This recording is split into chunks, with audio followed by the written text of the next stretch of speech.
Ma'am and Sir Yani D. So ito po yung pa-freebies natin. In addition na lang ko pa ng marami. Ayan po siya.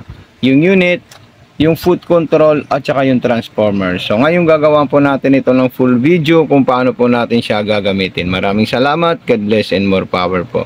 Isang magandang araw sa iyo, Ma'am and Sir Yani D. Ito po yung sewing machine natin na in-order nyo po. Ito po yung mga pa-freebies natin. Unang-unang gagawin natin, ito po yung transformer natin. Isasaksak natin dyan. Ito naman po yung foot control natin. Tanggalin muna natin ito. Tabi mo natin siya. Ayan. So dito po natin isasaksak yung saksakan ng ating foot control. At ito naman saksakan, doon naman po siya. Okay, para alam po natin kung paano po siya i-set up sa wiring diagram. So ito po sa series, sasaksak natin din dito, Ma'am and Sir. Ayan, kailangan sagad po siya para po mas maganda po yung pag-ano natin, pagsaksak natin. Okay? So ayan, so ngayon, yung transformer isasaksak natin sa regular outlet natin. Ayan na po siya, tapos tatas natin to, tatanggalin natin yan para tayo ay maglagay ng sinulid sa taas, papunta sa karayom at sa babing, papunta sa ilalim at kung paano po natin to gagamitin. Ito po yung distance, tatandaan po natin distance, reverse, selector ng mga design na gusto natin. Ito po siya. Refilling thread, ayan. So ito po yung sinulid natin at ilalagay natin ito sa itaas. Ayan, ganyan lang po siya kadali. Ilalak natin siya. Ayan. Tapos ito ilalagay natin dito. Dire-diretso. Tapos ipapasok natin dito. Tapos yung tainga po ng sewing machine natin, ayun po siya. Mayroon po siyang arrow dito na left turn na number 4. Then dire-diretso na po dito. Ayan. Papasok natin sa butas ng karayom. Straight line papunta po sa likod. Yun po yung proper na paglalagay ng sinulid sa butas ng karayom. Ayan po, naipasok ko na po sa butas ng karayom. Then, kukunin ko sa likod. Ito naman po sa ilalim. Ito naman po siya. Ayan. So, ito po yung bobbing natin. Itataas lang natin yan.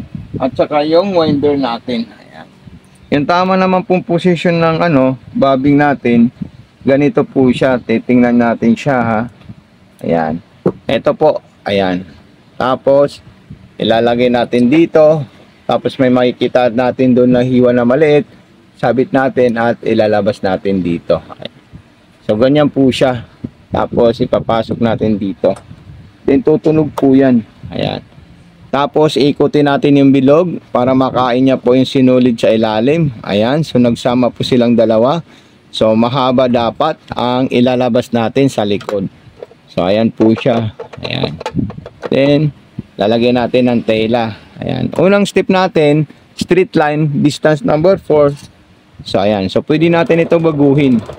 Gusto natin ng masinsin, pwede natin ilagay sa number 2 or number 3. Ayan. So, napaka-solid at napaka-smooth. Okay? So, ayan. Napakaganda po siya. Ngayon, kung gusto niyo po mag-zigzag, ililipat niyo po ito. Ayan. Nakikita niyo po may mga zigzagger po dyan na pwede niyo pagpilian.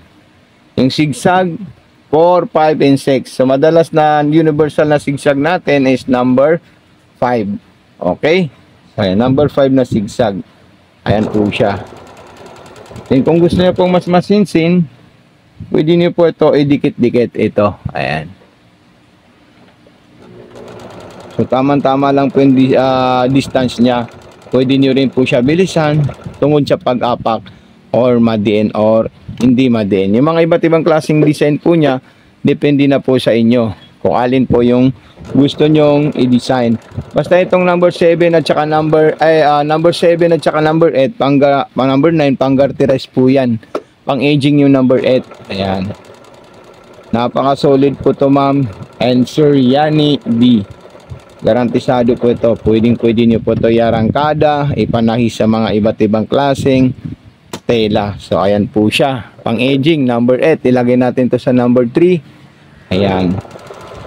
Ayan o, kahit isagad nyo po siya, napaka-smooth pa rin ang performance ng ating unit. Ayan. So, okay. So, maraming salamat sa iyo, Ma'am Yani. Huwag nyo po kakalimutan. Always po kayo mag-PPM sa akin sa Mato Sewing Machine Vlog Facebook page natin, ma'am. So, ito na po yung mga pa-freebies natin, ma'am.